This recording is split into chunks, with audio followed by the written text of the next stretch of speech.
Sullivan. I'm a former IRS agent and teaching instructor. Welcome to my YouTube video. I keep them short. I eliminate all the crap. I've worked 10,000 cases. I don't have a fancy coat and tie. I do some of them, but I've been on the national news many times. You can look at my website at 777irs.com, and I've been on Fox, ABC, NBC, CBS, News Nation, Newsmax. I've been on all. I have a team of former IRS agents, and we really kick at. We know what we're doing. We know what's going on at IRS. We know what's going on behind the scenes. Myself, I used to work the offer program. I used to accept and deny offers. I am one of the country's experts actually on offers and compromise. I say that humbly to you. I've been doing this for 51 years. I should know something. Anyway, the question today I get asked is, what percentage will IRS actually settle for on my IRS debt? There's a lot of false fallacies about the IRS offer program, because people search and they read this, they put this piece together and that piece together, and the problem is the puzzle that you have is really all wrong. Yeah, so I was a teaching instructor for the offer. I'm just simply going to tell you how this works, okay? There isn't a percentage. There is no percentage. IRS does not have. They have a system and a formula to get your offer and compromise accepted. First of all, do not file an offer and compromise if you're not eligible. How do you know you're not eligible? IRS has a pre-qualifier tool online. Try that. But the IRS pre-qualifier tool doesn't necessarily work all the time. That's why if you owe a large debt, you should talk to a professional like me or whoever the hell you want to choose.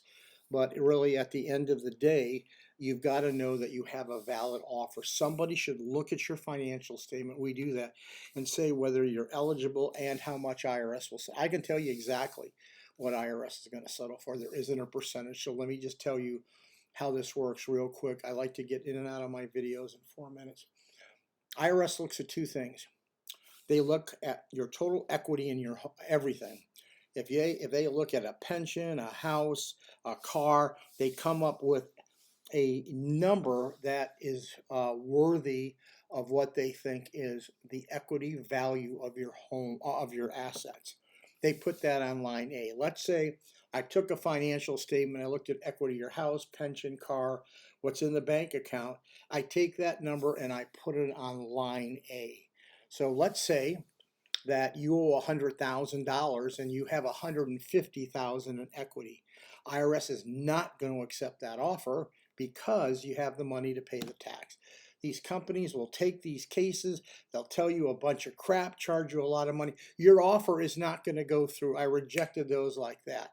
Don't be fooled by these companies. Talk to a professional, an IRS person, an insider, what's going on. The second part of that, after line A, is IRS is going to look at your income and your expenses, and that's where the big surprise comes. IRS is not going to allow your expenses that you put down. Why?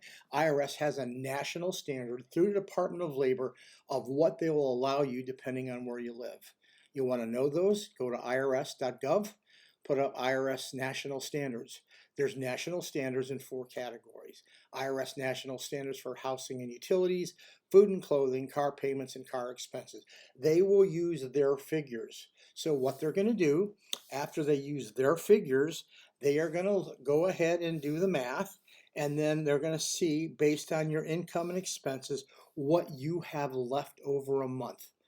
Let's say you have $500 left over a month.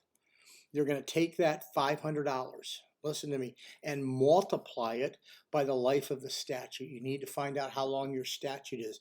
This is the formula. It may sound complicated, but this is the only formula that IRS uses. So if IRS takes your income and your expenses and you got $500 left over and you have 5 years to pay, they're going to take that figure and they're going to add it to your equity. And that's the offer and compromise formula. That's how, in fact, it works. So if you have $100,000 equity sitting there, you got $500 left over a month, they're going to multiply it by 60 months.